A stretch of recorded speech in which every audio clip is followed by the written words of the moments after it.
Have you ever wondered how some people seem to effortlessly manipulate and influence those around them, often without even realizing it? They have a certain power, a certain charm that draws you in and makes you want to do their bidding. Well, today we're going to explore the darker side of human psychology, and I'm going to share with you 12 dark psychology hacks that always work, as revealed in Amy Brown's book, Dark Psychology. These hacks are not for the faint of heart, but if you're ready to learn the secrets of the most powerful persuaders, then keep watching. First, let's talk about the power of mirroring. This is a technique where you mimic the body language and speech patterns of the person you're trying to influence. It's a subtle way of building rapport and creating a sense of connection with someone.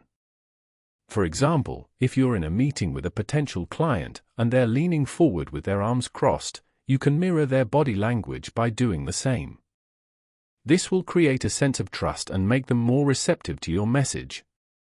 I've seen this technique used to great effect in sales and marketing, where a simple nod or smile can be the difference between closing a deal and losing a customer. Another key point is the use of emotional manipulation. This is where you use emotions to influence someone's behavior, rather than logic or reason. For instance, if you're trying to persuade someone to donate to a charity, you might use a heart-wrenching story or image to evoke feelings of empathy and compassion. This can be a powerful way to motivate people to take action, but it can also be used to manipulate and control others. I've seen this technique used in advertising, where a simple image or slogan can be used to evoke a strong emotional response and drive sales. Now, let's talk about the power of scarcity. This is where you create a sense of urgency or limited availability to influence someone's behavior. For example, if you're selling a product online, you might create a countdown timer or a limited time offer to encourage people to buy now. This can be a powerful way to drive sales and increase conversions, but it can also be used to manipulate people into making impulsive decisions. I've seen this technique used in retail, where a simple sign or label can be used to create a sense of urgency and drive sales. Fourth, we have the use of anchoring. This is where you use a reference point to influence someone's perception of value or quantity. For instance, if you're selling a product, you might use a higher-priced item as an anchor to make the lower-priced item seem more reasonable. This can be a powerful way to influence people's perceptions and drive sales, but it can also be used to manipulate people into overpaying for something. I've seen this technique used in real estate, where a higher-priced property can be used as an anchor to make a lower-priced property seem more affordable. Fifth, let's talk about the power of social proof. This is where you use the actions or opinions of others to influence someone's behavior. For example, if you're selling a product online, you might use customer testimonials or reviews to build trust and credibility with potential customers. This can be a powerful way to drive sales and increase conversions, but it can also be used to manipulate people into following the crowd. I've seen this technique used in social media, where a simple like or share can be used to create a sense of social proof and drive engagement. Sixth, we have the use of reciprocity. This is where you use the principle of giving and taking to influence someone's behavior. For instance, if you're trying to persuade someone to do something for you, you might offer to do something for them in return. This can be a powerful way to build relationships and influence people's behavior, but it can also be used to manipulate people into feeling obligated or indebted. I've seen this technique used in business, where a simple favor or gift can be used to create a sense of reciprocity and drive loyalty. Seventh, let's talk about the power of authority.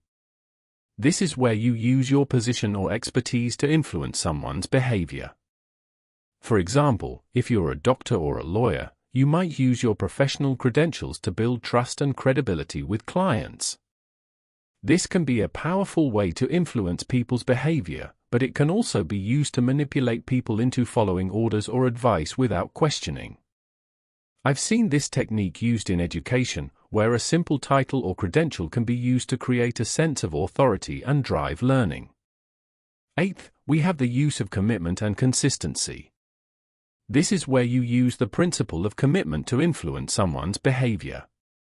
For instance, if you're trying to persuade someone to make a change, you might ask them to make a small commitment first, such as signing a petition or making a donation.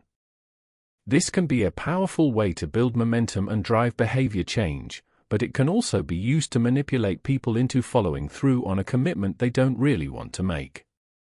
I've seen this technique used in marketing, where a simple opt-in or subscription can be used to create a sense of commitment and drive engagement. Ninth, let's talk about the power of storytelling. This is where you use narratives and anecdotes to influence someone's behavior. For example, if you're trying to persuade someone to take action, you might use a compelling story or example to illustrate the benefits and consequences of their decision. This can be a powerful way to drive behavior change, but it can also be used to manipulate people into following a particular narrative or agenda. I've seen this technique used in politics, where a simple story or slogan can be used to create a sense of urgency and drive action. 10th, we have the use of neuro-linguistic programming, or NLP. This is where you use the power of language and suggestion to influence someone's behavior. For instance, if you're trying to persuade someone to do something, you might use embedded commands or suggestive language to influence their subconscious mind. This can be a powerful way to drive behavior change, but it can also be used to manipulate people into following orders or suggestions without realizing it. I've seen this technique used in hypnosis, where a simple suggestion or command can be used to create a powerful trance state and drive behavior change. 11th, let's talk about the power of gaslighting. This is where you use manipulation and deception to influence someone's perception of reality. For example, if you're trying to persuade someone to do something, you might use denial, blame, or minimization to create a sense of confusion or doubt. This can be a powerful way to influence people's behavior, but it can also be used to manipulate and control others. I've seen this technique used in abusive relationships, where a simple denial or blame can be used to create a sense of confusion and drive submission. 12th, and finally, we have the use of emotional blackmail. This is where you use guilt, shame, or self-pity to influence someone's behavior. For instance, if you're trying to persuade someone to do something, you might use a sad story or a pitiful expression to evoke feelings of guilt or obligation. This can be a powerful way to drive behavior change, but it can also be used to manipulate people into following orders or demands without questioning. I've seen this technique used in relationships, where a simple guilt trip or shame can be used to create a sense of obligation and drive compliance. Now, I know that some of these techniques may seem manipulative or even sinister, but the truth is that they are all around us, and they are all being used to influence our behavior every day. The key is to be aware of these techniques, and to use them in a way that is honest and respectful. If you're interested in learning more about dark psychology and how to use these techniques to influence and persuade others, then I recommend checking out Amy Brown's book, Dark Psychology. It's a fascinating and insightful read that will give you a deeper understanding of the human psyche and the secrets of persuasion. So, what can you do to start using these dark psychology hacks in your own life? First, start by becoming more aware of the techniques that are being used on you.